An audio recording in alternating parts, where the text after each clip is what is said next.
यमुना तीरा वनचारी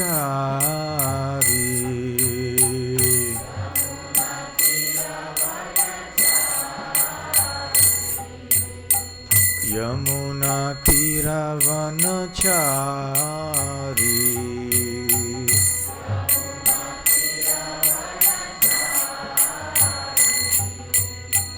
जय राधा माधव कुंज बिहारी गोपीजन वल्लभ गिरिवरधारी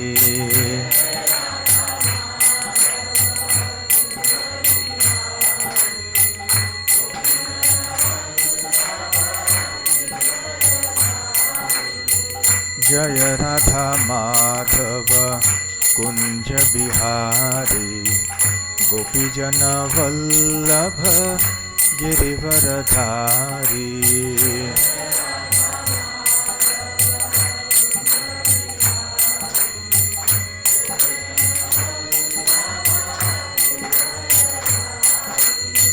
जय राधा माधव कुंज बिहारी गोपीजन वल्लभ गिरिवरधारी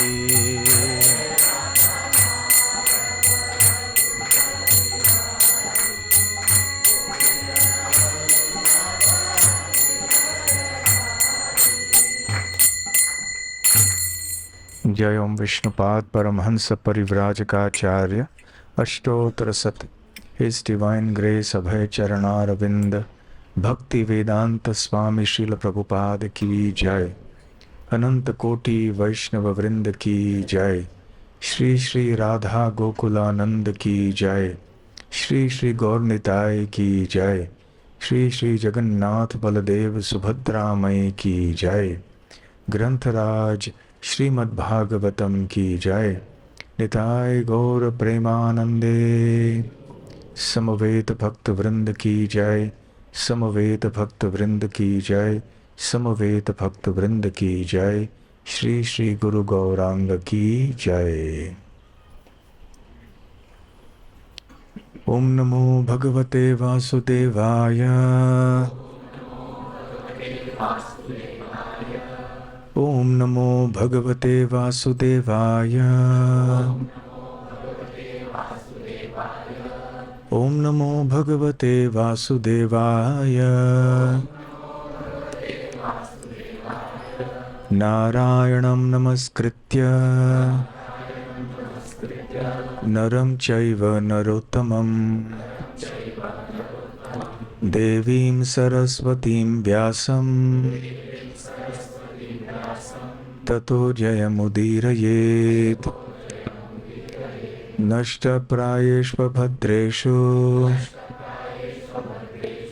नित्यं भागवत सेवया भगवत्युत्तम श्लोके भक्तिर्भवति नैष्ठिकी।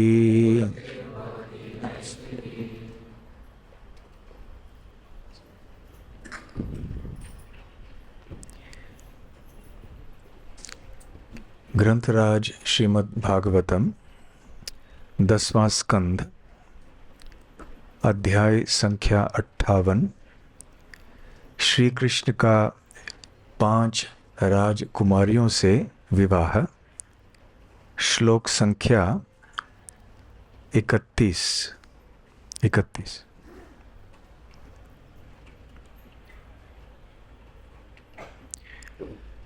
राजाधिदेव्यास्तनयां मित्रविन्दां पितृस्वशुः प्रसह्य हृतवान् कृष्णो राजन् राज्ञां प्रपश्यताम्। राजाधिदेव्यास्तनयम् मित्रविन्दां पितृश्वशुः प्रसह्य हृतवान् कृष्णो राजन् राज्ञां प्रपश्यताम् राजाधिदेव्यास्तनयाम् मित्रविन्दां पितृष्वसुः प्रसह्य हृतवान् कृष्णो राजन् राज्ञां प्रपश्यताम्। हे राजन, अपनी बुआ राजाधिदेवी की पुत्री मित्रविंदा को प्रतिद्वंद्वी राजाओं की आंखों के सामने से भगवान कृष्ण बलपूर्वक उठा ले गए। ओम ज्ञानतिमिरान्धस्य ज्ञानाञ्जनशलाकया चक्षुरुन्मीलितं येन तस्मै श्रीगुरवे नमः। श्रीचैतन्यमनोभीष्टं स्थापितं येन भूतले स्वयं रूप कदा मह्यं ददाति स्वपदान्तिकम्। वन्देऽहं श्रीगुरो श्रीयुतपदकमलं श्रीगुरून् वैष्णवांश्च श्रीरूपं साग्रजातं सहगणरघुनाथान्वितं तं सजीवं साद्वैतं सावधूतं परिजनसहितं कृष्णचैतन्यदेवं श्रीराधाकृष्णपादां सहगणललिता श्रीविशाखान्वितांश्च। नमो ॐ विष्णुपादाय कृष्णप्रेष्ठाय भूतले श्रीमते भक्तिवेदान्त स्वामिनिति नामिने। नमस्ते सारस्वते देवे गौरवाणी प्रचारिणे निर्विशेष शून्यवादी पाश्चात्यदेशतारिणे। मूकं करोति वाचालं पंगुं लङ्घायते गिरिं यत्कृपातमहं वन्दे श्रीगुरून् दीनतारिणम्। वाञ्छाकल्पतरुभ्यश्च कृपा सिन्धुभ्य एव च पतितानां पावनेभ्यो वैष्णवेभ्यो नमो नमः। नमो महावदान्याय कृष्णप्रेमप्रदायते कृष्णाय कृष्णचैतन्य नाम्ने गौरत्विषे नमः। पञ्चतत्त्वात्मकं कृष्णं भक्तरूपस्वरूपकं भक्तावतारं भक्ताख्यं नमामि भक्तशक्तिकम्। आराध्यो भगवान् व्रजेशतनयस्तद्धाम वृन्दावनम्। रम्या काचिदुपासना व्रजवधू वर्गेण या कल्पिता। श्रीमद्भागवतं प्रमाणममलं प्रेमापुमर्थो महान्। श्रीचैतन्यमहाप्रभोर्मतमिदं तत्रादर न परः। हे कृष्ण करुणा सिन्धो दीनबन्धो जगत्पते गोपेश गोपिका कान्त राधाकान्त नमोऽस्तुते। तप्त काञ्चन गौराङ्गी राधे वृन्दावनेश्वरी वृषभानुसुते देवी प्रणमामि हरिप्रिये। जय श्री कृष्ण चैतन्य प्रभु नित्यानंद श्री अद्वैत गदाधर श्रीवासादि गौर भक्त वृंद। हरे कृष्णा कृष्णा कृष्णा हरे हरे हरे राम राम राम हरे हरे। हरे कृष्णा। श्री कृष्ण एक के बाद एक बहुत ही योग्य रानियों से विवाह कर रहे हैं। अध्याय संख्या 58। इस अध्याय में हम कल चर्चा कर चुके हैं कि जब पांडव और कुंती महारानी लौट के आए थे द्रौपदी का विवाह करने के बाद, तो सब जगह जब खबर फैल गई कि वो जीवित हैं, तो धृतराष्ट्र ने उनको वापस बुलाया हस्तिनापुर। वहाँ पर अंततः धृतराष्ट्र ने प्रजा के दबाव में आके एक निर्णय लिया। वैसे प्रजा तो चाहती थी कि युधिष्ठिर महाराज ही युवराज बने और आगे चल के सम्राट भी बने, परंतु धृतराष्ट्र की आसक्ति अपने पुत्र के प्रति बहुत तीव्र थी। इसलिए धृतराष्ट्र ने ऐसा निर्णय लिया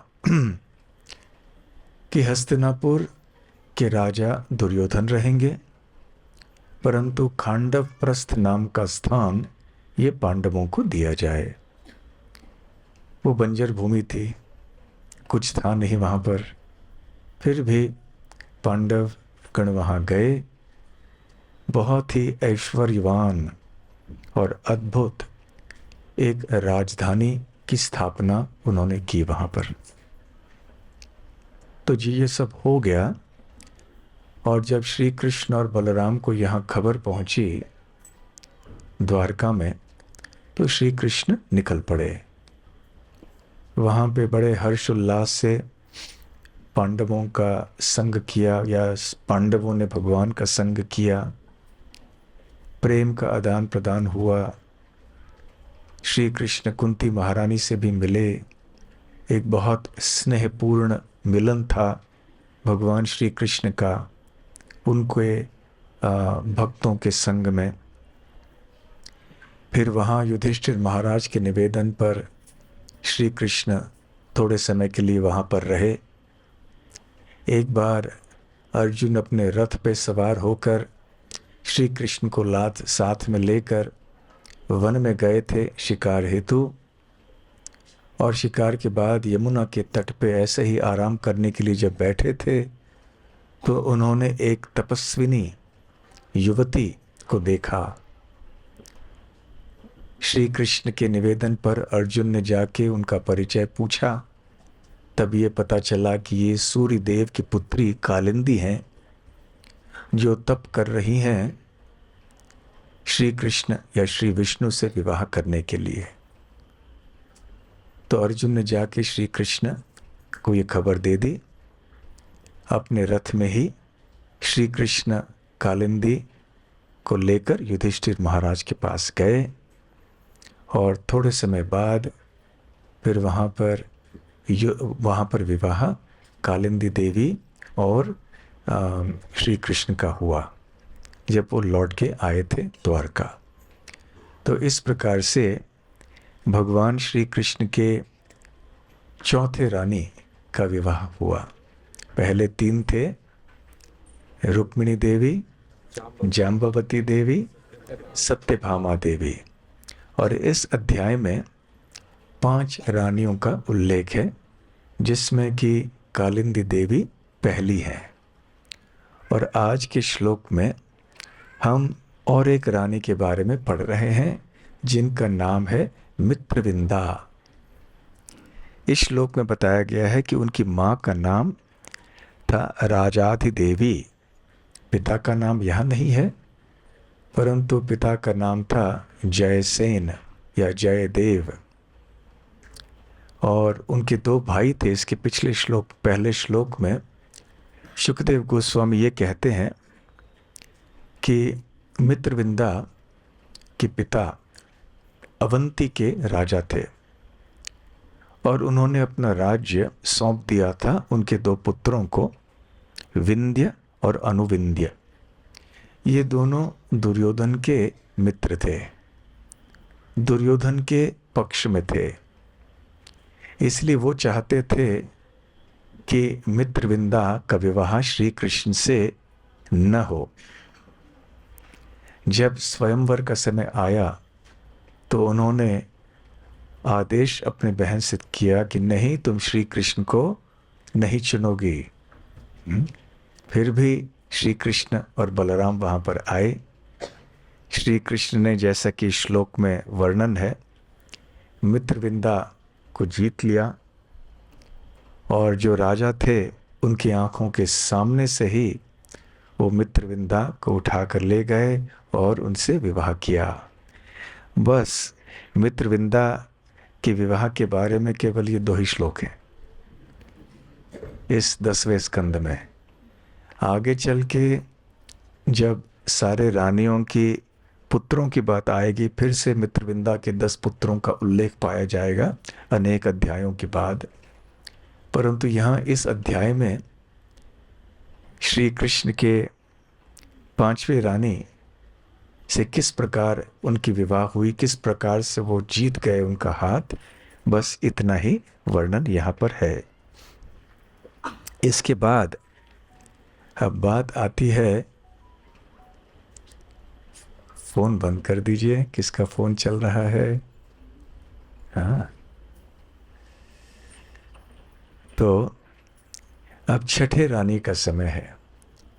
एक राजा थे जिनका नाम था नग्नजित, और वो कौशल्य प्रदेश के राजा थे, जिस भाग में अयोध्या है। कौशला या कौशल्य राज्य का नाम। तो नग्नजित वहाँ के राजा थे। शुकदेव गोस्वामी कहते हैं, नग्नजिन नाम कौशल्य आसीत राजाति धर्मिका। तो आसीत राजा, एक राजा थे, कहाँ के?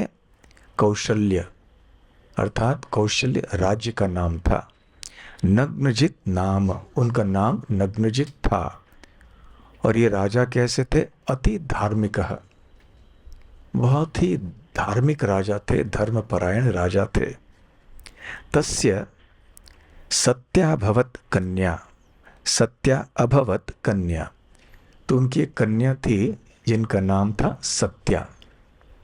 देवी नाग्नजिति नृप, और क्योंकि वो नग्नजित की पुत्री थी इसलिए नाग्नजिति ऐसे भी नाम उनका था।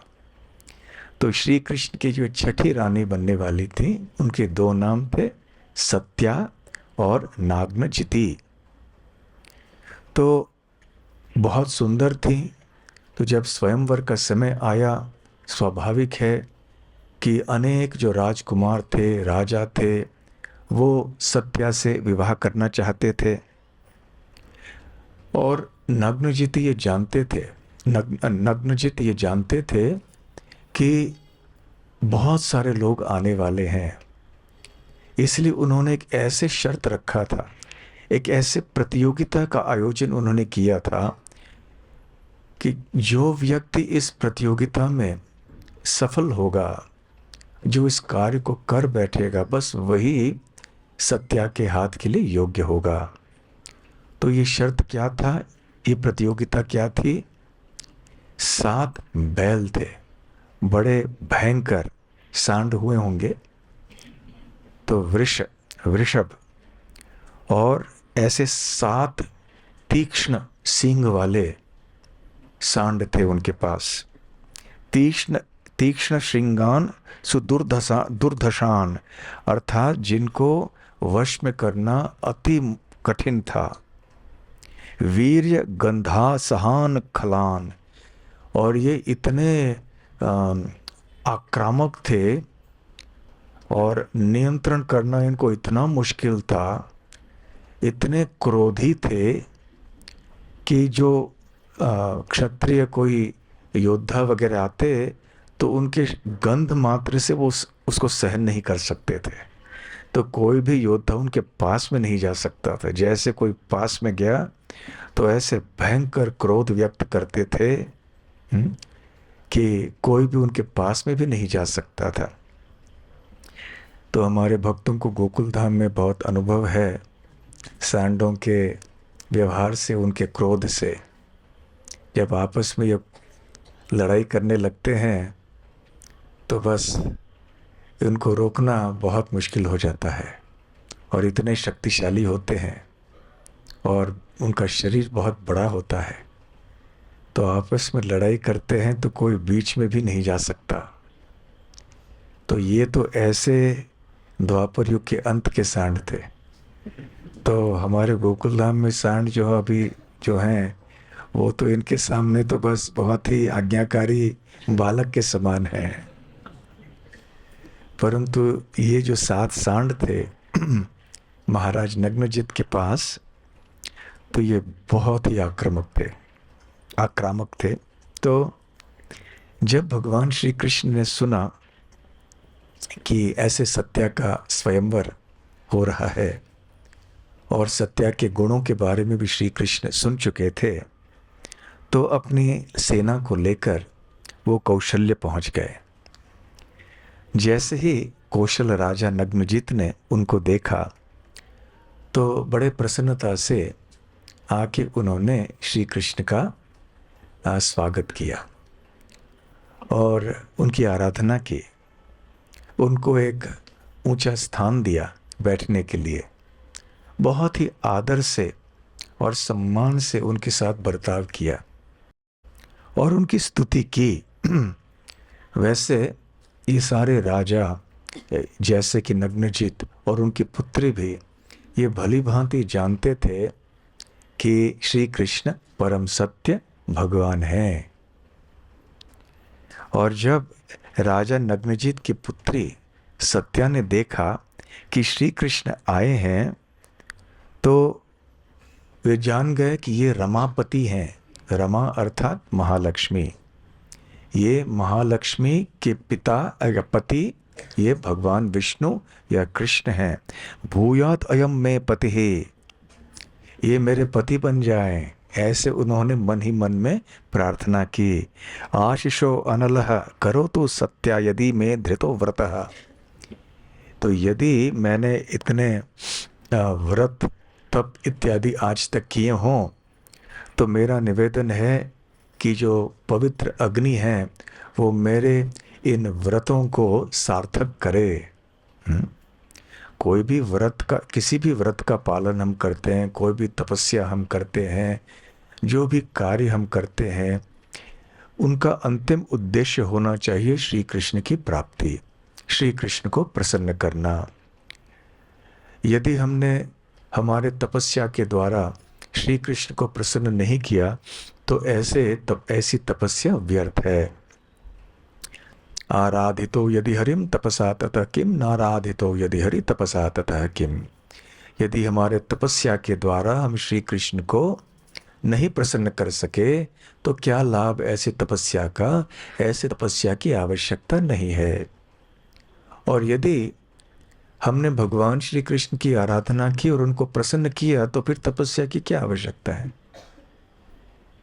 तो दोनों तरफ से तपस्या की आवश्यकता नहीं है। किस चीज की आवश्यकता है? कृष्ण प्रेम, कृष्ण भक्ति की। हाँ, क्योंकि हम साधक हैं, इसलिए श्री कृष्ण भक्ति के अंतर्गत जो तपस्या आवश्यक है हमारे आचार्यों के द्वारा बतलाए गए, वो हमारे लिए करना आवश्यक है।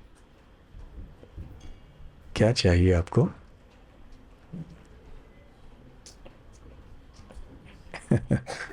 ये जप का समय नहीं है, अभी जप नहीं करना है।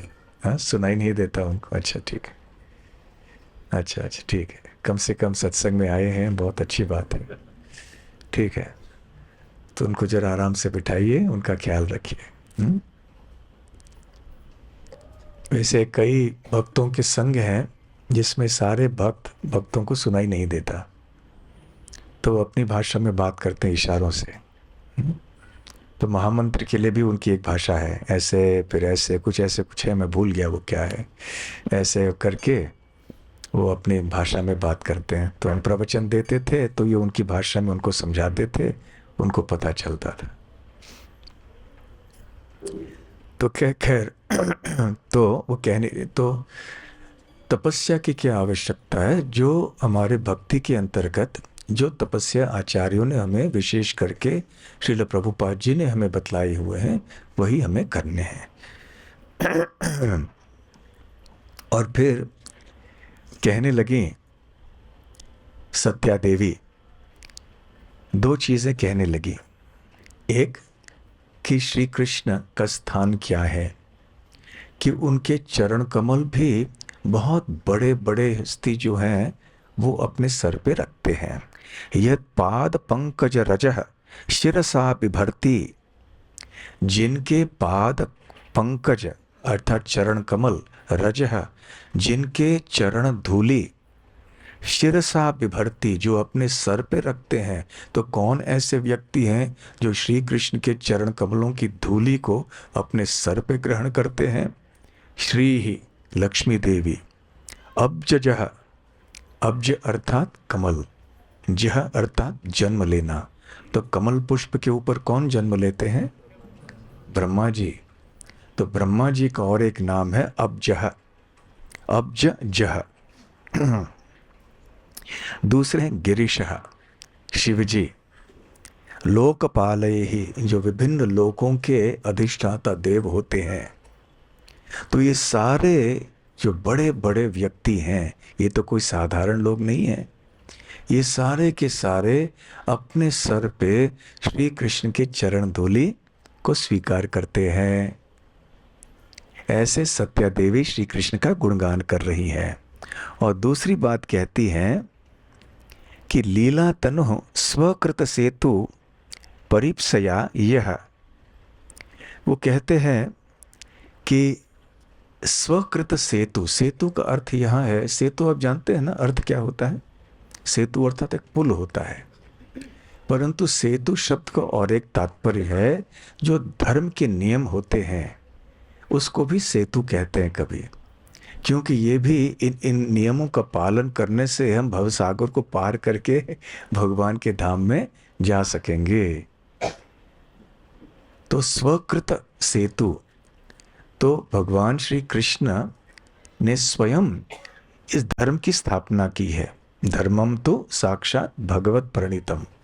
तो धर्म की स्थापना केवल भगवान कर सकते हैं और उसकी व्याख्या उनके शुद्ध भक्त जो उनके वास्तविक प्रतिनिधि हैं वही कर सकते हैं।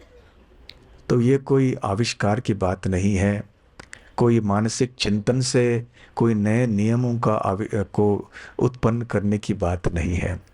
तो स्वकृत्य सेतु परिप्सया, तो इनकी रक्षा करने के लिए तो उन्होंने जो धर्म के नियम बनाए, जो धर्म बनाया उन्होंने, उस धर्म की रक्षा करने के लिए ही क्या किया उन्होंने या क्या करते हैं? लीला तन्हो, वो प्रकट होते हैं एक लीला अवतार के रूप में।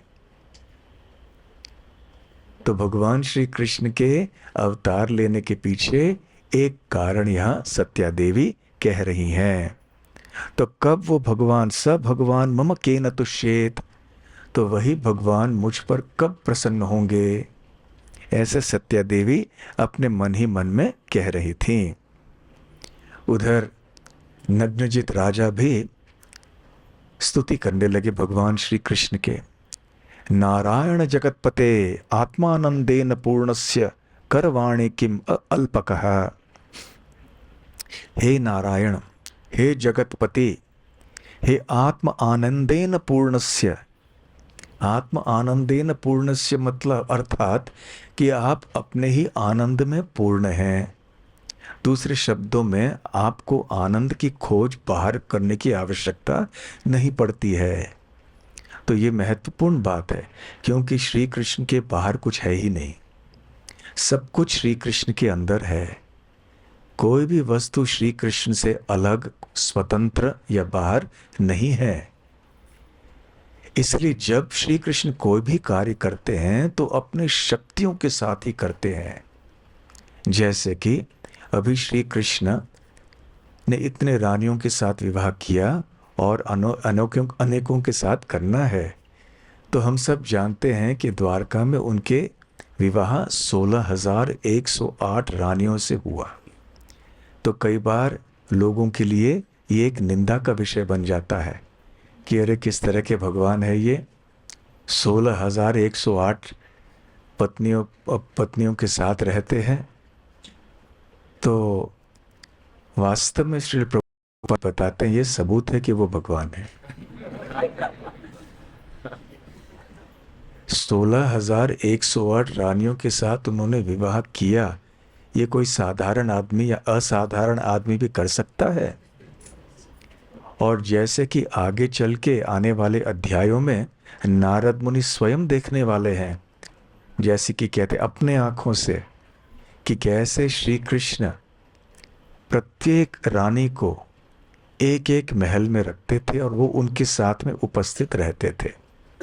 ऐसा नहीं कि 16,108 रानियां हैं, उनको एक एक कमरा छोटा दे दिया, या 5-6 रानियां एक कमरे में रह गईं, ऐसे नहीं, क्योंकि जगह नहीं थी। 16,108 रानियों को रखेंगे कहाँ पे, ऐसा था नहीं। सबके लिए उन्होंने एक विशाल ऐश्वर्यशाली मंदिर, राजमहल बनाया, सारी सुविधाओं से, ऐश्वर्यों से युक्त, एक से बढ़कर एक राजमहल। तो उधर, और ऐसा भी नहीं कि राजमहल दे दिया और फिर भगवान एक महल में पहले जाते, फिर 16,000 वाली नंबर की जो रानी है उनका समय कितने दिन बाद आता कि जब कब हम हमारे पति से मिलेंगे, ऐसा नहीं। वो एक ही साथ प्रत्येक रानी के साथ उपस्थित रहते।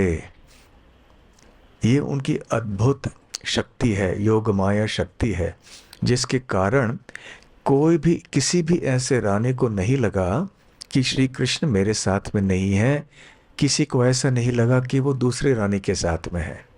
हर एक रानी के साथ श्री कृष्ण उपस्थित थे, अलग अलग महलों में। और जैसे कि नारद मुनि आगे चल के देखने वाले हैं, प्रत्येक महल में वो अलग अलग प्रकार के कार्य कर रहे थे। कहीं अपने रानी के साथ शतरंज खेल रहे थे, तो कहीं ब्राह्मणों को दान दे रहे थे, तो कहीं गायों को खिला रहे थे, कहीं अपने बच्चों के साथ खेल रहे थे। तो ऐसा है श्री कृष्ण का विवाह 16,108 रानियों के साथ। तो ये कोई साधारण बात नहीं है, बल्कि ये प्रमाण है कि ये भगवान हैं। ये पहली बात। और दूसरी बात ये है कि जैसे लोग श्री कृष्ण के गोपियों के संग जो लीलाएं हैं उनकी भी निंदा करते हैं, उसी प्रकार से श्री कृष्ण के इतने जो रानियां हैं इस बात की भी निंदा करते हैं, परंतु कृष्ण तत्व का ज्ञान उन्हें नहीं है। देखिए, किसी चीज की निंदा करने के पहले या टीका देने के पहले उस विषय का ज्ञान हमारे अंदर होना चाहिए। बिना ज्ञान के हमने कोई टीका कर ली तो ऐसे कैसे चलेगा। तो लोगों को कृष्ण तत्व, आध्यात्मिक ज्ञान नहीं होता और यूं ही बस श्री कृष्ण की निंदा कर देते हैं। इतनी गोपियां क्यों हैं, इतनी रानियां क्यों हैं। परंतु ये गोपियां हों या द्वारका के महिषियां हों, ये सारे श्री कृष्ण की अंतरंगा शक्ति के विस्तार हैं। ये श्री कृष्ण से भिन्न नहीं है, श्री कृष्ण की ही शक्तियां हैं, निजीय शक्तियां हैं। ऐसे नहीं कि श्री कृष्ण अपने बाहर से किसी व्यक्ति के साथ विवाह कर रहे हैं। जहाँ तक गोपियों के संबंध की बात आती है, श्रील प्रभुपाद कृष्ण पूर्ण पुरुषोत्तम ग्रंथ में बतलाते हैं कि जैसे एक बच्चा अपने परछाई के साथ खेलता है, उसमें किसी का कोई विरोध नहीं होना चाहिए, वैसे ही श्री कृष्ण गोपियों के साथ लीला करते हैं। तो श्री कृष्ण की ये रानियां भी अपनी ही शक्तियां हैं और इसलिए श्री कृष्ण को न तो कुछ लेना है देना है, वो अपने आनंद में, अपने आप ही आंतरिक आनंद में प्रसन्न रहते हैं। वो आत्मा आराम है, आत्मा में रमण करते हैं। इसलिए यहाँ पे नग्नजीत बताते हैं आत्मा आनंदेन पूर्णस्य, अपने ही आनंद में पूर्ण है वो, किसी चीज की कमी नहीं है। फिर भी क्योंकि वो परम सत्य हैं और अनंत हैं, तो उनके आनंद की भी वृत्ति वृद्धि जो है ये असीमित मात्रा में बढ़ती है, और ये क्षमता इतना आनंद लेने के लिए भगवान में है, अन्यों में नहीं है। तो ऐसे लीला का वर्णन करते करते शुकदेव गोस्वामी बीच बीच में ऐसे महत्वपूर्ण तैत्विक सिद्धांत भी देते हैं। तत्व के बारे में जो सिद्धांत हैं वो भी देते हैं। तो करवाणे किम अल्पकः, तो हम जैसे तुच्छ जीव आपकी क्या सेवा कर सकते हैं। नग्नजीत क्षत्रिय थे, श्री कृष्ण भी एक क्षत्रिय की भूमिका निभा रहे थे, फिर भी नग्नजीत जानते थे ये भगवान है, इसलिए बड़े नम्र स्थान को उन्होंने स्वीकार किया और कहने लगे आपके सामने तो हम तुच्छ हैं, तो बताइए क्या सेवा आपकी हम कर सकते हैं। तो भगवान श्री कृष्ण इस स्वागत से और इन सम्मान और भक्तिपूर्ण वचनों से प्रसन्न हो गए और फिर आसन ग्रहण करके मेघ गंभीरया वाचा सस्मितम कुरुनंदना, तो हे राजा परीक्षित, शुकदेव गोस्वामी कहते हैं सस्मितम, हसमुख चेहरे से फिर वो कहने लगे, संबोधन करने लगे राजा नग्नजीत का, और उनकी वाणी कैसी थी, मेघ गंभीरया वाचा, जैसे बादलों के गरजने की आवाज होती है वैसे गंभीर आवाज श्री कृष्ण की थी। और ऐसे आवाज में वो राजा नग्नजीत से कहने लगे, वो कहने लगे कि हे राजन, वैसे एक क्षत्रिय को के लिए उचित नहीं है कि वो भिक्षा मांगे, यह क्षत्रिय के लिए वर्जित होता है। फिर भी मैं यहाँ आया हूँ आपके सौहार्द्य, आपके मैत्री की अपेक्षा से याचना करते हुए, ताकि आपके पुत्री का विवाह मुझसे हो। और मैं इतना कह देता हूँ, नहीं शुल्क दा वयम, मैं कोई शुल्क नहीं दूंगा मुझे ऐसे ही आपकी पुत्री, आपकी कन्या से विवाह करना है। राजा को बड़ा आनंद आया, आपसे श्रेष्ठ वर मेरे पुत्री के लिए और कहाँ मिल सकता है। जो आप जो हैं गुणैक धामनः, एकमात्र सर्व गुणों के धाम हैं आप। धाम का अर्थ होता है निवास स्थान, अनेक अर्थ हैं, उनमें से एक अर्थ ये है। तो अब समस्त प्रकार के दिव्य गुणों के धाम हैं आप, निवास स्थान है आप। यस्यांगी श्रीर वसति अनपायिनी, और आपके शरीर के ऊपर अर्थात आपके वक्षस्थल पर श्री अर्थात लक्ष्मी देवी सदैव निवास करती हैं, और अनपायिनी, वो कभी वहां से जाती नहीं है। आपके ये गुण हैं तो कौन ऐसे किसी कन्या का पिता होगा जो आप जैसे वर से प्रसन्न नहीं होगा। परंतु हे कृष्ण, क्योंकि मुझे पता है कि बहुत सारे राजकुमार और राजा मेरे पुत्री के लिए आने वाले हैं, मैंने एक शर्त रखा है कि मेरे पास ये 7 बहुत ही आक्रामक, क्रोधी और खतरनाक सांड हैं, जिनके तीक्ष्ण सींग हैं, और जो व्यक्ति इन 7 सांडों को या बैलों को वश में कर पाएगा वही मेरी पुत्री से विवाह करेगा। क्योंकि मैंने घोषणा की है इस बारे में, तो यद्यपि मैं आपको आपके हवाले मेरी पुत्री को करना चाहता हूँ, परंतु आपको भी इस प्रतियोगिता में शामिल होना चाहिए। वैसे श्रील विश्वनाथ चक्रवर्ती ठाकुर कहते हैं कि नग्नजीत महाराज ने जानबूझकर ऐसे प्रतियोगिता रखी थी, ऐसे एक शर्त रखा था, क्योंकि उन्हें पता था कि केवल श्री कृष्ण ही ये कर पाएंगे और कोई व्यक्ति नहीं कर पाएंगे। तो जब सारे राजा आके उनको परेशान करेंगे कि मुझे आपके पुत्री से विवाह करना है, तो कह सकते हैं ये शर्त सबके लिए, आप ये काम कर दीजिए। और कोई भी राजा या राजकुमार इस काम को नहीं कर पाया। तो श्री कृष्ण के लिए कौन सा कार्य कठिन है। तो वो आए और उन्होंने क्या किया, और यहाँ तक नग्नजित राजा कहते हैं कि बहुत राजाओं ने प्रयत्न किया है, लेकिन इसका परिणाम क्या हुआ? भिन्न गात्रा नृपात्मजाः। इसका परिणाम ये हुआ कि इन सब की हड्डियां टूट गईं, इनके हाथ पैर टूट गए, बस इतना ही परिणाम हुआ इसका। कोई इन 7 बैलों को वश में नहीं कर पाया। यदि आप, हे यदुनंदन, इन 7 बैलों को वश में कर पाओगे तो निश्चित ही आप मेरे कन्या के लिए योग्य वर हो जाओगे। तो फिर श्री कृष्ण ने क्या किया? एवं समयम आकर्ण, आकर्ण्य अर्थात सुना। तो जैसे ही श्री कृष्ण ने इस शर्त के बारे में सुना, उन्होंने क्या किया? बद्ध्वा परिकरम, अपने कपड़े को बांध लिया। जैसे आप देखते हैं ना, 2 लोग जब सड़क पे कोई झगड़ा होता है तो लोग क्या क्या अपना घड़ी निकालेगा, रखेगा, है ना, जो भी कुछ चश्मा आदि निकालेगा, फिर झगड़े के लिए तैयार हो जाएगा, है ना। ऐसा करते हैं ना लोग। फिर पीछे वाले को कहेगा मुझे पकड़ के रखना, और फिर कहेगा छोड़ो मुझे, छोड़ो मुझे। पीछे वाला कहता मैं तो, जाओ युद्ध करो, नहीं पकड़ के रखो मुझे, है ना। और फिर जो ऐसे हाथ पकड़ा हुआ उसको फिर वो ललकारेगा दूसरे व्यक्ति को। तो श्री कृष्ण तैयारी कर रहे हैं। श्री कृष्ण वैसे कायर नहीं है, तो श्री कृष्ण भी अपने वस्त्रों को बांध लिया ताकि युद्ध करते समय वो बीच में न आए। और क्या किया? आत्मानम सप्तधा कृत्वा, अपने आप को 7 रूपों में विस्तृत कर लिया।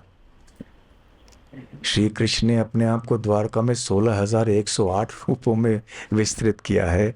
भगवान अपने आप को अनगिनत रूपों में विस्तृत कर सकते हैं, तो 7 रूप कोई कठिनाई की बात नहीं है। और न्यघ्नाल लीलयैव तान, फिर उन्होंने दमन कर लिया इनको। कैसे? लीलया एव तान, एक लीला, खेल खेल में उन्होंने इन 7 बैलों को या सांडों को वश में कर लिया। तो श्रीधर स्वामी, जो कि श्रीमद् भागवत के मूल टीकाकार हैं, जिनको श्री चैतन्य महाप्रभु भी बहुत मानते थे, और सारे जो भी प्रामाणिक वैष्णव हैं वो श्रीधर स्वामी को मानते हैं, उनकी टीका को मानते हैं। जो भी श्रीधर स्वामी के टीका के विरोध में जाता है तो चैतन्य महाप्रभु कहते थे वो अधिकृत वैष्णव नहीं है। तो श्रीधर स्वामी कहते हैं कि श्री कृष्ण ने अपने आप को विस्तार 7 रूपों में किया। इसके लिए एक कारण ये है कि 7 बैलों का दमन करना था, परंतु इसके पीछे और भी एक कारण है। वो कारण ये है कि वो सत्या देवी को सांत्वना देना चाहते थे, या मन में यदि सत्या देवी के कोई संशय हो कि इनके इतने रानियां होंगी, फिर मुझे ध्यान दे पाएंगे नहीं दे पाएंगे, तो कितने समय रुकना पड़ेगा मुझे इनका संग प्राप्त करने के लिए, तो उनको आश्वासन देने के लिए कोई चिंता की बात नहीं है। मैं अपने आप को विस्तार करके सारे रानियों के साथ में रह सकता हूँ। तो सत्या देवी के सामने उन्होंने 7 रूपों में अपने आप को विस्तृत किया, ताकि सत्या देवी के मन में कोई संशय न हो। फिर शौरी, ये भी एक भगवान कृष्ण का नाम है।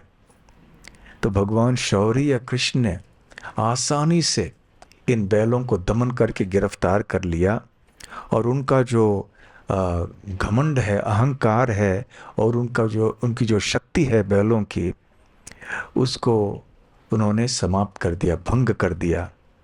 और फिर उन्हें बांध के उन्हें ऐसे खींचा कि जैसे एक बच्चा छोटे खिलौनों को खींच लेता है।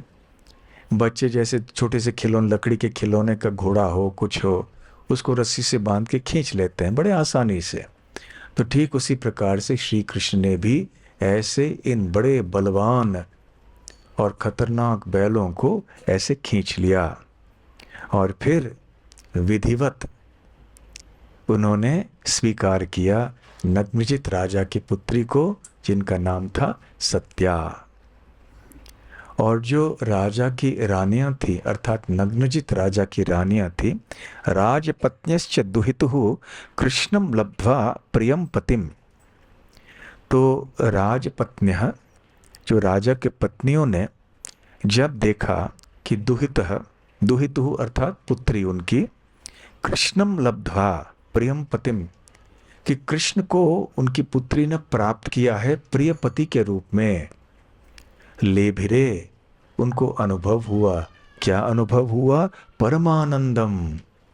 तो नग्नजित राजा के रानियों को परम आनंद का अनुभव हुआ ये देखकर कि उनकी पुत्री को श्री कृष्ण पति के रूप में प्राप्त हो गए हैं। जातः च परमोत्सव, और इसके बाद एक परम उत्सव हो गया वहां पर। और तरह तरह के वाद्य बजने लगे, ब्राह्मण जो हैं वेदों के मंत्रों का उच्चारण करने लगे, और नार नार्यः प्रमुदिताः, बड़े मुदित अवस्था में सारे जो पुरुष और महिलाएं वहां पर थीं उस स्थान के, वो खुशियां मनाने लगे।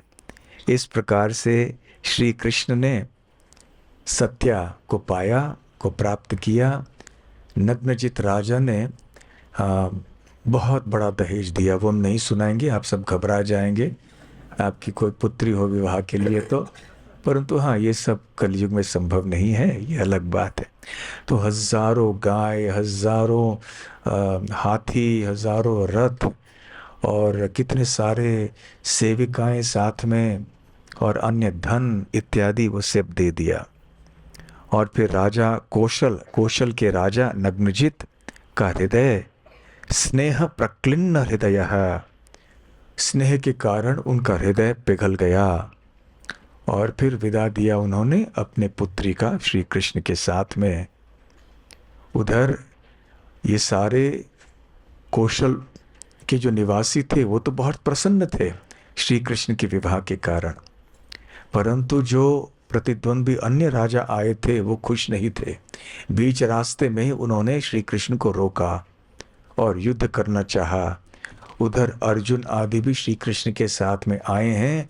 अर्जुन ने अपना गांडीव धनुष उठाकर इन सबको इतर पितर कर दिया, सबको हरा दिया, सब फिर भाग के चले गए।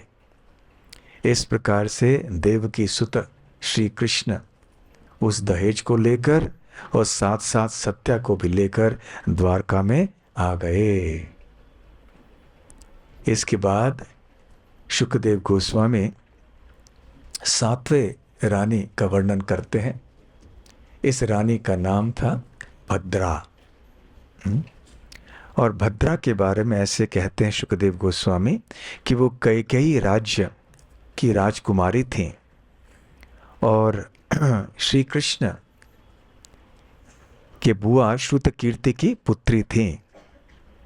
तो जब श्रुतकीर्ति के पुत्र जो संतरधान इत्यादि ने आकर ये विवाह का प्रस्ताव रखा श्री कृष्ण के सामने कि कृपया हमारी बहन भद्रा से विवाह कीजिए, तो बड़े प्रसन्नता से श्री कृष्ण ने इस प्रस्ताव को स्वीकार किया। और बस भद्रा के बारे में इस एक ही श्लोक में शुकदेव गोस्वामी वर्णन करते हैं। और अंत में फिर वो आठवीं रानी अर्थात लक्ष्मणा का वर्णन करते हैं। तो लक्ष्मणा मद्र देश के राजा की पुत्री थी और श्री कृष्ण वहां पर प्रकट हुए उनके स्वयंवर में, और इस प्रकार से उठा ले गए लक्ष्मणा को। शुकदेव गोस्वामी कहते स सुपर्णः सुधाम इव, जैसे गरुड़ जी ने देवताओं के बीच में से अमृत का कुंभ उठा लिया था।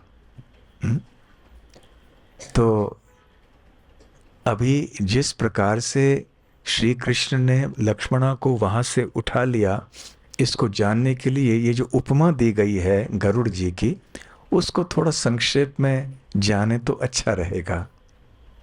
गरुड़ जी के बारे में तो हम सब जानते हैं, हमने सुना है। गरुड़ जी कौन है? भगवान के वाहन हैं। किस रूप में रहते हैं? एक पक्षी के रूप में। बहुत विशाल है वो। उनका नाम गरुड़ क्यों है? वो सब खा जाने वाले और जो विष को भी हजम कर सकते हैं, या तो फिर जिनके पास पंख हैं और वो उड़ते हैं। तो ये गरुड़ शब्द के अनेक अर्थ हैं। और भी कई गरुड़ जी के नाम हैं, जैसे कि खगेश्वर। खग अर्थात पक्षी, तो पक्षियों में से सबसे प्रमुख, क्योंकि वो विनता के पुत्र हैं, उनका नाम है वैनतेय। उनका और एक नाम है स्वर्णकाय, क्योंकि उनके शरीर का रंग स्वर्ण है, स्वर्ण रंग का है। और इस श्लोक में भी गरुड़ जी का एक नाम दिया है सुपर्ण। तो इस नाम के पीछे भी एक लीला है और इस उदाहरण से, इस उपमा से भी संबंधित है। तो गरुड़ जी ने देवताओं से कैसे अमृत का कुंभ चोरी कर लिया? समुद्र मंथन के बाद मोहिनी अवतार आई, उन्होंने असुरों से अमृत का कुंभ उठा के देवताओं को दिया। ये हम भागवतम में सुन चुके हैं। परंतु गरुड़ जी वो भी भक्त हैं, देवतागण भी भक्त हैं, तो फिर गरुड़ जी ने देवताओं से ही अमृत कैसे चोरी कर लिया? इसके पीछे में महाभारत के आदि पर्व में बहुत विस्तार में वर्णन है इस लीला का। केवल संक्षेप में आपको सुनाऊंगा। कश्यप ऋषि के 2 रानियां थी। तो अनेक रानियां थी वैसे, तो उनमें और विनता और कद्रु, ये भी 2 रानियां थी। तो कद्रु ने उनसे प्रार्थना की कि मुझे 1000 संतान चाहिए जो नाग होंगे। और विनता ने कहा कि मुझे 2 चाहिए केवल, पर ये 2 इन 1000 के बराबर होने चाहिए। तो ऐसे हुआ। तो इनके 1000 संतान हो गए। इधर इनके संतान अभी तक नहीं हो रहे थे, तो थोड़ी बेचैन हो गई विनता, और जल्दी से पहले संतान का जन्म हुआ, जो थे अरुण। अरुण कौन है? सूर्यदेव के सारथी हैं। तो वैसे उनके शरीर का रंग होना था जैसे दोपहर के समय जैसे सूर्य का रंग होता है, वैसे होना चाहिए था। परंतु समय से पहले क्योंकि विनीता ने जल्दबाजी की, तो उनके संतान का रंग सूर्योदय पे होने वाला जो सूर्य का रंग होता है वैसे हो गया, हल्का लाल, एक लालिमासी हो गई। तो उन्होंने एक श्राप दे दिया कि आप इतनी जल्दबाजी क्यों आपने की, आपको थोड़ी देर के लिए आपकी सपत्नी की सेवा करनी होगी। तो वैसे इसके बारे में भी कई लीलाएं हैं। तो ये बहुत दुखी हो गई। फिर अंत में दूसरे संतान का भी जन्म हुआ, वैनतेय, गरुड़। तो गरुड़ ने वो भी सेवा कर रहे थे। फिर उनको पता चला कि अरे ऐसे क्यों हो रहा है, तो जाके फिर उनके भाइयों से, जो नाग थे, उनसे कहने लगे कि मेरी माता को छुड़वा दीजिए, आपकी माँ की सेवा से मुक्त कर दीजिए। तो उन्होंने कहा ठीक है, मुक्त कर देंगे, पर एक शर्त है, जो देवताओं के पास इंद्रलोक में जो अमृत का कुंभ है, वो अमृत हमें चाहिए। तो गरुड़ ने कहा ठीक है। तो गरुड़ जी निकल गए और निकल के उन्होंने वहाँ देवताओं से युद्ध किया, अकेले सारे देवताओं को पराजित कर दिया और वो कुंभ उठाकर ले गए। परंतु उस अमृत के कुंभ में से गरुड़ जी ने एक बूंद भी अमृत का पान नहीं किया।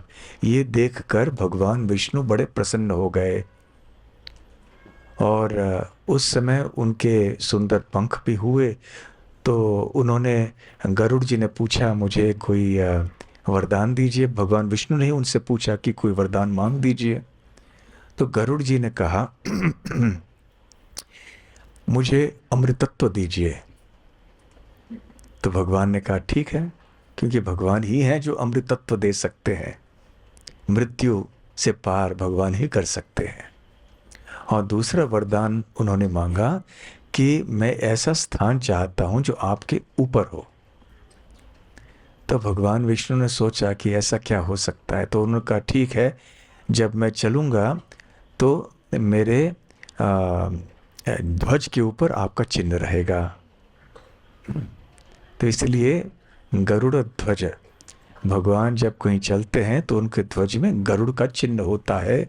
जैसे अर्जुन के रथ के ऊपर जो ध्वज है उसमें हनुमान जी का चिन्ह होता है।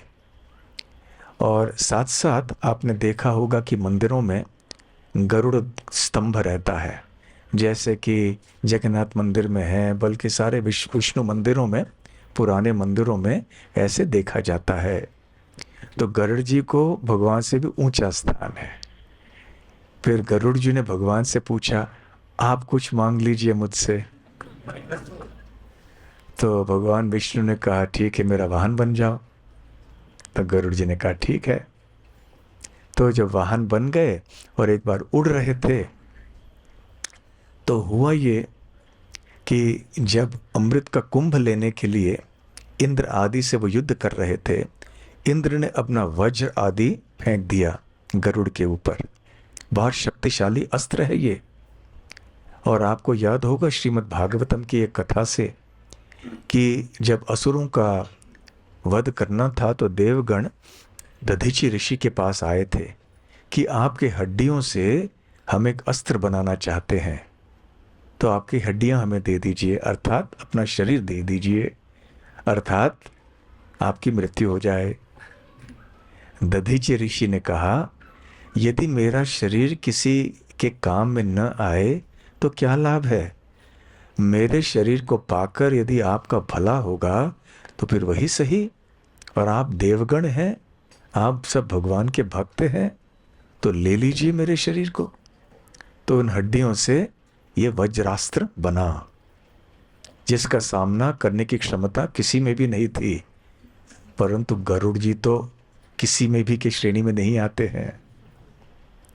तो जब इंद्रदेव ने वज्रपात किया, वज्र को फेंका गरुड़ जी के ऊपर, गरुड़ जी को कुछ नहीं हुआ।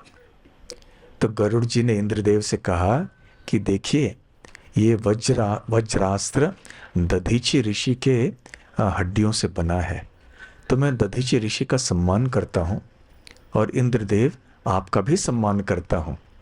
इसलिए आप दोनों का मान रखने के लिए ये जो वज्र आपने मेरे ऊपर फेंका है वो निष्फल नहीं होना चाहिए। इसलिए मेरे शरीर के अंदर जो पंख में जो एक पंख है वो गिर जाए नीचे, एक छोटा सा पंख, तो वो गिर पड़ा। और वो इतना सुंदर था, वो पर्ण जैसे गिर रहा था, सब लोग देख के विस्मित हो गए और कहने लगे, इतना सुंदर ये स्वर्ण रंग का सुपर्ण, तो इसलिए इनका नाम सुपर्ण हो जाए। जिनके बहुत सुंदर स्वर्ण रंग के पंख होते हैं। जैसे कभी कभी हम मोर पंख लाते हैं ना भगवान श्री कृष्ण को आपीड़ एक आभूषण रखने के लिए, तो वैसे ही गरुड़ जी का एक पंख ऐसे गिर गया था। इसके बाद उनका नाम हुआ सुपर्ण। तो इसी नाम का प्रयोग यहाँ शुकदेव गोस्वामी कह रहे हैं स सुपर्ण सुधाम इव। तो भगवान श्री कृष्ण लक्ष्मणा को उस प्रकार से वहां से उठा ले गए जैसे गरुड़ जी ने देवताओं की सभा में से वहां अमृत को उठा लिया। और वैसे देवताओं ने अमृत के कुंभ की रक्षा के लिए बहुत बड़ी बड़ी व्यवस्था की थी, परंतु उसको पार करके गरुड़ जी अमृत को ले आए। तो खैर, इस प्रकार से शुकदेव गोस्वामी पहले 3 रानियों के बाद जो और 5 रानियां हैं, इनके विवाह का वर्णन कर चुके। अब अंतिम श्लोक में श्री कृष्ण शुकदेव गोस्वामी कहते हैं कि भगवान श्री कृष्ण ने भी हजारों अन्य पत्नियों को प्राप्त किया जो इन 8 रानियों के समान थे, हर दृष्टि से उतने ही योग्य थे। और उन्होंने इन रानियों को तब प्राप्त किया जबकि उन्होंने भौमासुर का वध किया, और ये सारी जो रानियां थीं गिरफ्तार की गई थी भौमासुर द्वारा, उनको भी जब उन्होंने मुक्त किया तो उनसे विवाह उन्होंने कर दिया। तो इतना कह के ये अध्याय संख्या 58 की समाप्ति होती है। तो वैसे इसके बाद 16,100 रानियों से विवाह श्री कृष्ण ने कैसे किया और ये कौन से रानियां थीं और इससे संबंधित और कौन सी लीलाएं हुई, यदि आप जानना चाहते हैं, सुनना चाहते हैं, तो आपको कल दोपहर में आना है 1 बजे। अभी हम ऐसे करेंगे, भजन के पहले हम प्रश्न लेंगे, क्योंकि आज तक कृष्ण कथा में हमने कोई प्रश्न के लिए समय नहीं छोड़ा था। तो आज जानबूझकर कथा थोड़ी जल्दी समाप्त करके आपके पिछले 3-4 दिनों के कोई भी प्रश्न हो तो आप पूछ सकते हैं। हाँ, माइक यहाँ दीजिए और फिर एक भजन गाएंगे हम।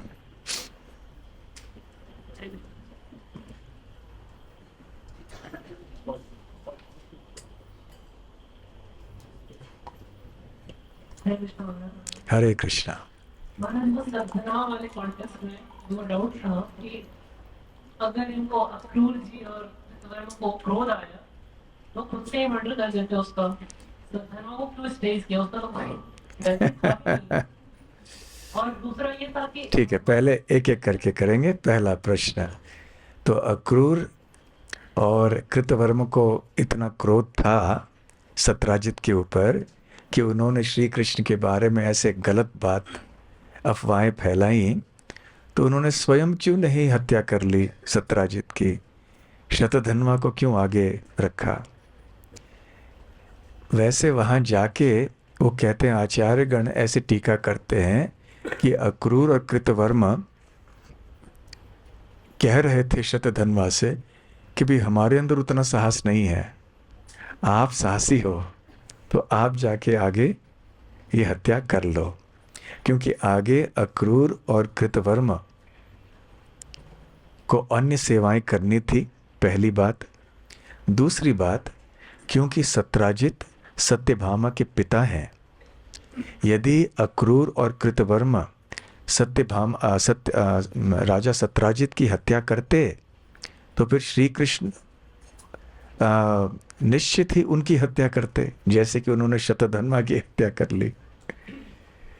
तो इस प्रकार से उन्होंने शतधन्वा को भड़काया। परंतु इसके पीछे हमें ये भी जानना चाहिए, ठीक है ये तो साधारण एक विवरण है, परंतु अंततः हमें जानना चाहिए कि ये सारी चीज़ें सब भगवान की लीलाएं हैं।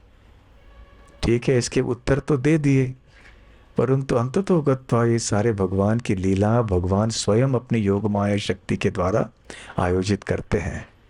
शतधन्वा का कोई इतिहास क्या है? अक्रूर, कृतवर्मा, सत्राजित महाराज, भगवान एक कार्य से, एक लीला से अनेक कार्यों को पूर्ण कर देते हैं। ठीक है। हाँ, दूसरा प्रश्न। दूसरा ये था कि भगवान क्षत्रिय का दर्शन कर रहे थे, हाँ। और वो आग्रह था, उसको क्यों छोड़ देते? कौन भाग गया? शतधन्वा। क्योंकि शतधन्वा ने ऐसे जघन्य कार्य किया था। अभी याद रखिए, पत्नी जब गुस्सा है, पत्नी को गुस्सा जब आता है और पत्नी को जो अपेक्षित है पति वैसे कार्य नहीं करेगा तो फिर क्या होगा? आप में सब गृहस्थ भक्त हैं, आप सब जानते हैं। तो सत्यभामा को बहुत क्रोध आया था ना। सत्यभामा आई थी हस्तिनापुर, श्री कृष्ण को वापस ले आई कि ऐसे देखो हुआ है। तो इसलिए अपने पत्नी को भी संतुष्ट करना था श्री कृष्ण को, इसलिए उन्होंने हत्या की। साथ साथ हमें यह भी ध्यान रखना है कि भगवान जब किसी की हत्या करते हैं और भगवान जब किसी की रक्षा करते हैं, भगवान जब किसी के ऊपर कृपा बरसाते हैं प्रेम से, और जब भगवान किसी के ऊपर क्रोध के कारण कुछ आक्रमण भी करते हैं, उनकी हत्या भी कर डालते हैं, दोनों समान हैं, क्योंकि भगवान परम है। उनके गुस्से में और उनके प्रेम में कोई अंतर नहीं है। चाहे भगवान किसी से मीठे शब्दों से कृपा बरसाएं या किसी की हत्या करे, दोनों के ऊपर भगवान की कृपा होती है और दोनों लाभान्वित होते हैं। तो जिनकी हत्या स्वयं भगवान श्री कृष्ण करते हैं, उनका तो उद्धार ही हो जाता है। इसलिए शतधन्वा का भाग्य था कि श्री कृष्ण के द्वारा की मृत्यु हो गई। ठीक है, हाँ।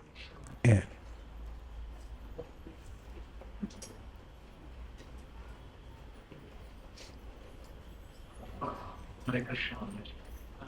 जब ये प्रद्युम्न का ये होता है आविर्भाव होता है, तो प्रद्युम्न तो विष्णु तत्व है, तो उनमें से जीव तत्व कामदेव, तो उनमें से कैसे एक उनमें सम्मिलित हो जाते हैं, तो कभी जीव तत्व विष्णु तत्व में नहीं जाते। नहीं, हो सकते हैं ना, ऐसे कई बार होता है।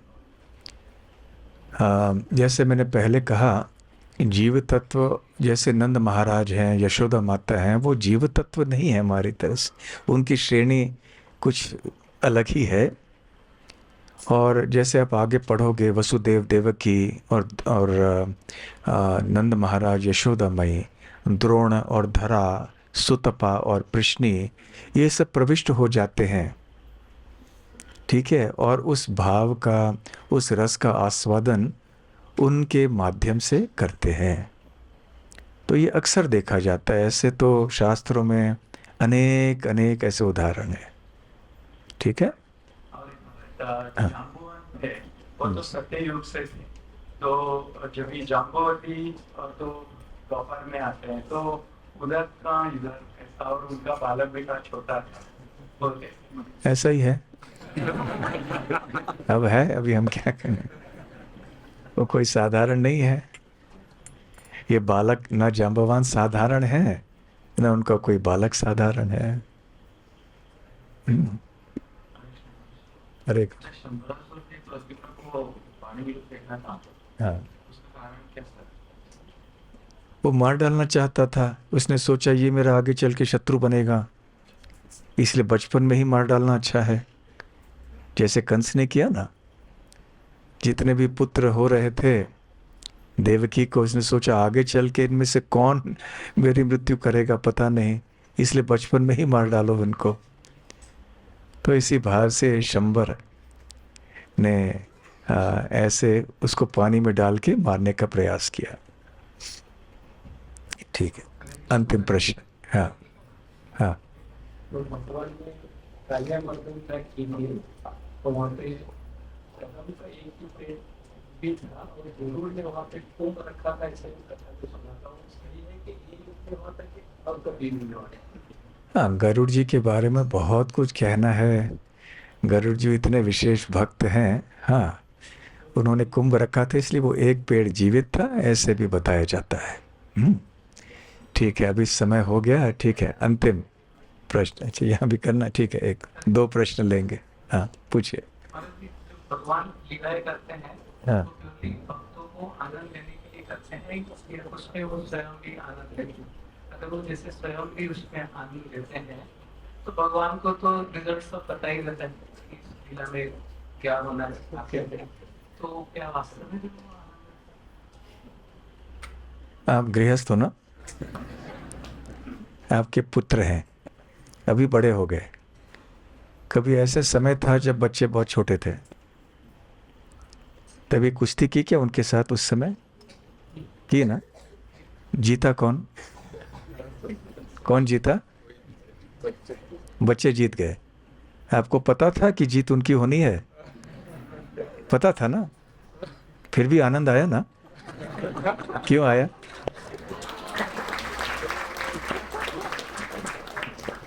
यही रस है। भगवान श्री कृष्ण ऐसे ही रस का आस्वादन करते हैं। हाँ, ठीक है, अंतिम प्रश्न। हाँ,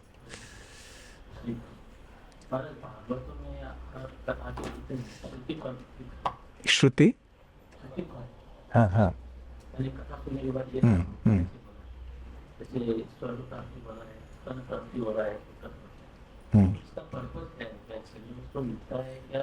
पूर्ण कथा को पढ़ने से उसकी उसको पता ही नहीं, क्योंकि ध्रुव महाराज की कथा में हमें बोला है कि जो भी पढ़ता है उसको सबके पढ़ के उसको धन प्राप्ति होगा, किसी को संस्कार नहीं होगा तो बहुत सारे संस्कार होंगे। तो हमारे भक्तों में ऐसे ही भक्त संस्कार नहीं होंगे, उन्होंने बहुत बार पढ़ा है उनको तो प्रश्न ये है कि कई बार शास्त्रों में जब लीलाओं का वर्णन होता है तो उसके बाद एक श्रुति फल होता है कि इस लीला को सुनने से, बार बार पढ़ने से ये आपको लाभ मिलेगा, और अनेकों बार ऐसे लाभ भौतिक होते हैं। यहाँ भी पढ़ा हमने, जब स्यमंतक मणि की लीला कोई पढ़ेंगे तो क्या होगा? बदनाम जो है लोग वो आके पढ़ेंगे तो उनको बदनामी दूर हो जाएगी, ऐसे कहते हैं। तो प्रश्न ये है कि ऐसे क्यों है? क्यों इस तरह के फल बताए गए हैं? इसका कारण ये है कि शुकदेव गोस्वामी, अवश्य ये रसिक शास्त्र है श्रीमद् भागवतम, और मुख्य इसके श्रोता हैं शुद्ध भक्त, निर्मत्सराणाम सताम, है ना। फिर भी जब शुकदेव गोस्वामी राजा परीक्षित को उपदेश दे रहे थे, उस समय बहुत सारे अन्य लोग बैठे हुए थे। हाँ, व्यासदेव जी भी थे, नारद जी भी आई, सारे आ गए, परंतु इनके अतिरिक्त ऐसे कई साधु थे, ऋषि थे, वैरागी थे, कोई कर्मकांडी हुए होंगे, कोई ज्ञानकांडी हुए होंगे, तरह तरह के लोग आके वहाँ पर इस कथा को सुन रहे थे, क्योंकि ये समाचार तो फैल गया सब जगह। तो इस कथा को सुनने के लिए जगह जगह से, बल्कि ब्रह्मांड भर से लोग आए थे। तो ऐसा नहीं है कि केवल शुद्ध भक्त वहाँ पर बैठे हुए थे, और ऐसा भी नहीं है कि केवल शुद्ध भक्त की अभिलाषा मन में रख के साधक बैठे हुए थे। बिल्कुल भक्ति से विपरीत जो पथ हैं, ऐसे पथों के भी अनुयायी या साधक वहाँ पर उपस्थित थे। तो शुकदेव गोस्वामी को इस प्रकार से श्रीमद् भागवत कहना था परीक्षित महाराज को, केवल इन 7 दिनों के, हरे कृष्ण, इस 7 दिनों में, कि उनको सही सिद्धांत भी बतलाना था शुद्ध भक्ति का। साथ साथ में अन्य जो लोग बैठे थे, जिनकी विचारधाराएं भक्ति से मिलती जुलती नहीं थीं, उनको इस प्रकार से आकर्षित करना था ताकि वो भी धीरे धीरे से उसको स्वीकार कर लें, येन केन प्रकारेण भगवान से आसक्त हो जाएं। अकाम सर्वकामो वा मोक्ष काम उदारधि तीव्रेण भक्ति योगेन यजेत पुरुषम परम।